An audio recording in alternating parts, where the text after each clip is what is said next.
Assalamualaikum warahmatullahi wabarakatuh. Saya mohon maaf Ustadz Adi, selamat datang di Bengkulu. Saya maafkan. Teman saya di Mahabas Jin. Ya. Ada pertanyaan saya yang penting sebetulnya bagi kawan-kawan dokter semua. Karena ini kita tidak bisa lepas dari sini sebetulnya. Pertama, mungkin masalah riba ya. Sudah. Karena Sudah. Ada berapa pertanyaan? Pertama. Dua. Satu, riba, karena ini kan menyangkut nanti dengan apa yang kita makan.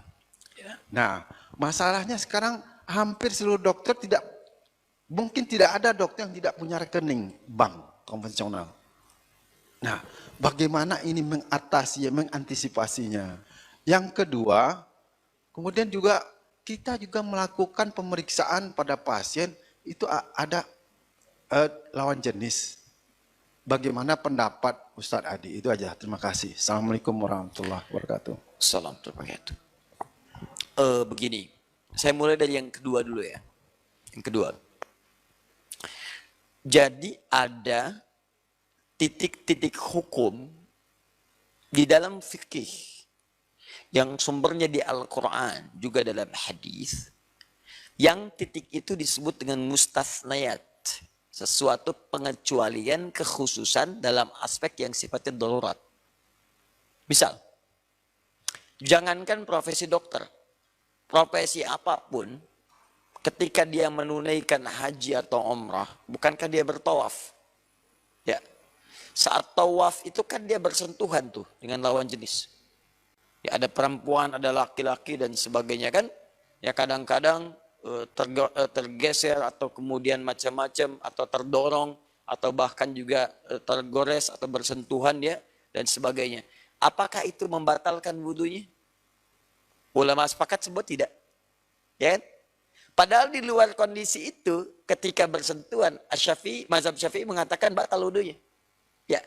Itu yang disebut mustasnayat, satu pengecualian tertentu. Karena memang kondisi fikih menilai itu tidak bisa dihindari demikian adanya. Maka dari itu orang yang saat sedang tawaf itu pun diatur. Ya apa aturannya? Bukan disengajakan pengen menyentuh. Nggak ada niat untuk menyentuh. Begitu mau tawaf misalnya. Bismillahirrahmanirrahim. Melihat di depannya 5 meter. Cantik banget tuh perempuan tuh. Putaran kedua. Saya bersentuhan dengan dia. Kan nggak batal gitu kan. Begitu subhanallah, walhamdulillah, gitu kan? Nah itu batal pasti. Jelas ya? Nah, itu sudah jelas itu hukumnya. Makanya orang-orang tawaf itu tidak dipandang batal karena dia puncak konsentrasi tertingginya sedang dalam suasana khusyuk. Sehingga gak berpengaruh. Dia gak peduli mau cantik, mau biasa, mau hitam, mau putih, gak peduli. Begitu lewat sampingnya itu udah gak punya fokus. Karena fokusnya hanya dengan Allah. Lihat Ka'bah aja udah nangis. Lihat kamu udah nangis, cantik itu udah gak relevan lagi pada saat itu. Ya walaupun cantik katanya relatif, jelek itu mutlak gitu kan. Tapi pada saat itu udah gak ada pengaruh. Begitu kecuali kalau orang-orang yang memang konsentrasinya bukan untuk tawaf. Tadi niatnya itu sudah gak bagus.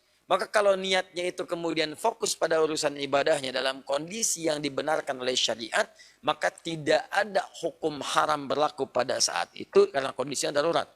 Itu sifat yang tadinya dilarang menjadi baik. Sama persis dalam kaidah fikih ada yang disebut dengan kias namanya. Kias itu analogi. Dalam aspek analoginya dikaitkan dengan hukum yang sama dalam kejadian yang berbeda, tapi formatnya sama. Apa itu? Kondisi-kondisi tertentu yang terkait dengan keadaan maslahat keadaan diri kita. Dalam dunia kesehatan ini di kedokteran, yang tindakan-tindakan itu saat dikerjakan mungkin akan menyebabkan sentuhan-sentuhan yang sifatnya saat berinteraksi itu bukan hal pada yang dibenarkan sebelumnya.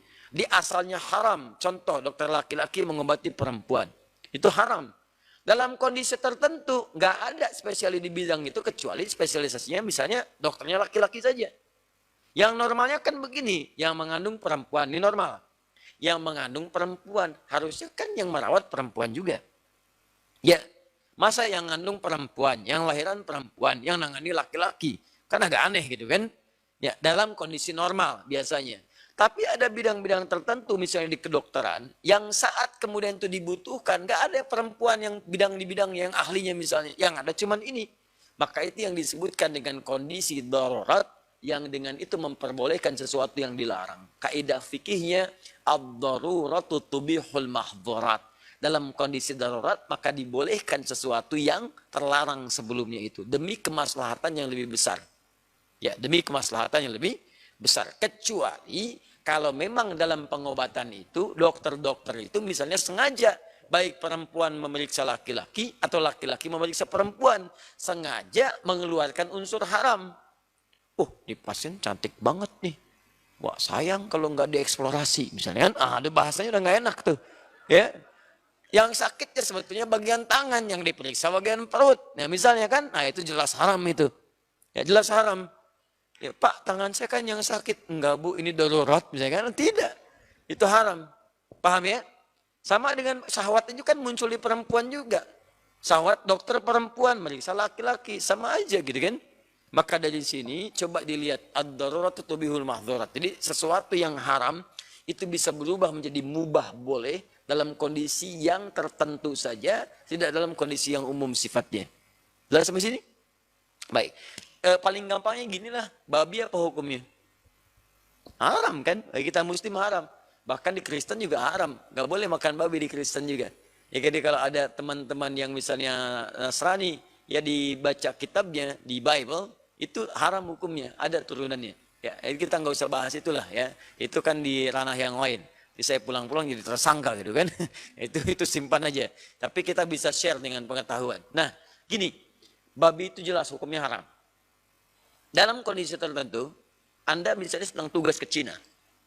Jauh ke pedalaman. Tiba-tiba nggak ada makanan yang lain yang halal. Ayam nggak ada, kambing nggak ada, dan sebagainya. Kondisi darurat, udah 3 hari nggak makan. Yang ada cuma babi. Pertanyaan saya, boleh nggak makan babi? Tidak, babi besar begitu bagaimana boleh dimakan? Yang boleh makan bagian dari daging babi. Ya, sembelih dulu, potong dulu, masak dulu, baru makan. Dan itu bukan mengenyangkan, tapi menghilangkan lapar yang darurat saat itu. Laparnya yang darurat. Ya. Bukan menikmati babinya. Cuman itu dimakan untuk menghilangkan kondisi laparnya. Jelas ya? Dan jangan ada kesan-kesan menikmati. Begitu dimakan, enak juga nih. Kenapa haram ya misalnya kan? Nah itu yang nggak boleh. Paham ya? Nah, tapi kalau Anda sudah tinggalkan daerah itu, keluar dari zona itu. Masuk zona aman. Ya, babi ada, tapi ayam ada. Ya, maka tinggalkan babinya. Sekarang yang dimakan apa? Bukan ayam besar begitu, ya daging ayam. Ya, ayam sembelih dulu, ya kan? Baik, ayam kalau nggak disembelih hukumnya haram. Jadi kalau kemudian sudah disembelih baru dimasak dulu, masak dia dengan baik baru kemudian dikonsumsi. Itu pendekatan yang pertama. Satu. Kaidah riba itu kaidah yang sangat panjang sekali. Turunan-turunannya. Ada mutlak, selesai. Tanpa daya tawar di situ. Apa diantaranya? Buka Quran surah ke misal 2 Al-Baqarah ayat 1, ayat 275, ayat 275 sampai ayat ke 278. Ya, paling kanan dari atas sampai dengan ke bawah sedikit. Dan baik. Alladzina yaquluna riba la yaqumuna illa kama yaqumul ladzina illa kama yatakhabbathu syaitanu minal mas. Orang-orang yang makan riba itu alladzina yaquluna riba la yaqumuna, ya. Orang-orang yang makan riba itu tidak akan bisa berdiri tegak hidupnya. Illa kama yaqumul ladzi yatakhabbathu syaitanu minal mas, kecuali seperti orang yang kerasukan setan. Ya. Maksudnya hidupnya nggak akan tenang. Ya, makan riba itu nggak akan tenang hidupnya, nggak nyaman, nggak tenang, gelisah, terus disibukkan oleh dunia, kejar lagi, macam-macam lagi dan sebagainya. Ya. Kemudian yang paling menarik adalah kata Allah begini. Yamhaqullahu riba wa yurbis sadaqat. Kalau ada orang beriba, maka saya akan hancurkan semua yang didapatkan dari situ. Awas, hati-hati ya, jangan main-main. Saya akan hancurkan semua yang didapatkan dari situ. Rasanya dapat banyak harta, tapi harta itu tidak membawa keberkahan. Berkah itu artinya ziyadatul khair, bertambah nilai kebaikannya. Jadi didapatkan tapi nggak ada nilai kebaikan, nggak ada manfaat. Coba lihat orang kampung dapatnya cuma 100.000, 100.000, tapi hebat. Bisa didik anaknya, jadi kiai, jadi profesor, jadi macam-macam. Ada orang hebat makan riba.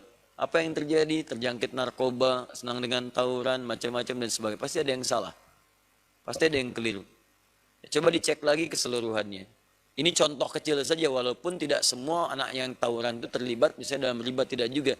Mungkin ada faktor-faktor lain, tapi salah satunya demikian. Tapi Allah berjanji, wa yurbis shadaqat. Semua jenis kebaikan kalau dikerjakan, Allah akan lipat gandakan, Allah kembangkan. Bagaimana caranya? Wa ahallallahu al-bai'a wa harramar riba. Allah halalkan semua jenis jual beli.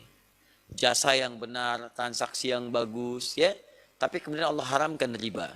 Nah, keharaman ini sifatnya mutlak. Di semua jenis turunan-turunan yang sifatnya riba itu diharamkan. Kapan haram mutlak ini kemudian bergeser menjadi keringanan untuk menjadi solusi karena belum dapat solusi yang lain. Maka di situ ada jembatan dan sepakat ulama fikih di sini.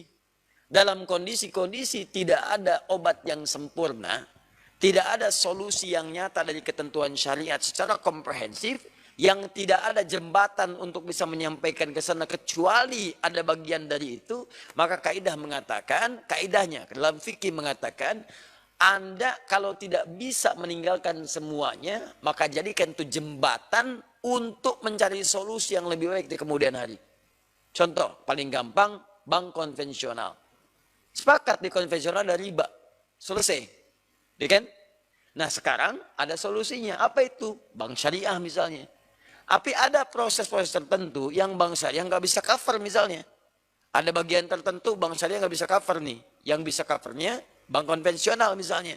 Maka Anda boleh gunakan bank konvensional ini untuk mengcover itu sebagai solusi sementara. Untuk menemukan solusi yang komprehensif di bagian syariahnya. Begitu syariah sudah memiliki yang komprehensif, maka tinggalkan konvensionalnya, ambil syariahnya. Itu ulama fikih sepakat dengan itu semua. Ya, contoh misalnya, Anda gunakan bank konvensional di luar dunia kedokteran untuk transaksi. Karena ada yang nggak bisa di cover oleh bank syariah misalnya. Anda keluar negeri, ini bank syariah belum bisa cover, yang bisa cover bank konvensional. Lalu Anda simpan di situ misalnya, ya sebuah nilai uang tertentu misalnya. Nah Anda boleh simpan di situ, gunakan perangkatnya. Tapi jangan ambil kemudian bagian dari bunganya. Begitu ada kemudian benefit dari bunga itu, Anda berikan kemudian untuk maslahat-maslahat umum. Untuk jalan, untuk macam-macam dan sebagainya. Karena niat Anda untuk menggunakan itu sebagai fasilitas yang memudahkan. Sepanjang bank syariah belum punya solusi itu. Ya, tapi kalau sudah punya solusinya, maka tinggalkan yang konvensionalnya, ambil yang syariahnya. Itu sepakat kemudian dan digunakan juga di dunia-dunia yang islami. Karena sekarang kondisi terbesarnya adalah, maaf ya, moneter fund-nya kan secara internasional itu belum ada yang syariah spesifik. Ya, dikuasai oleh Bank Dunia. Bank Dunia kan siapa yang pegang? Sampai turunan ke bawahnya. Sampai ke sukunya, sampai dan seterusnya gitu kan. Kita paham semua. Makanya sekarang orang Islam itu mesti bangkit. Ayo coba gitu kan, hidupkan bank syariahnya. Kemudian di syariahnya juga serius, berikan kemaslahatan. Malaysia pakai itu berhasil. Ya, di kita kadang-kadang walaupun nggak sebagian ya, mentalnya belum diperbaiki. Maka itu yang kemudian kita coba maksimalkan.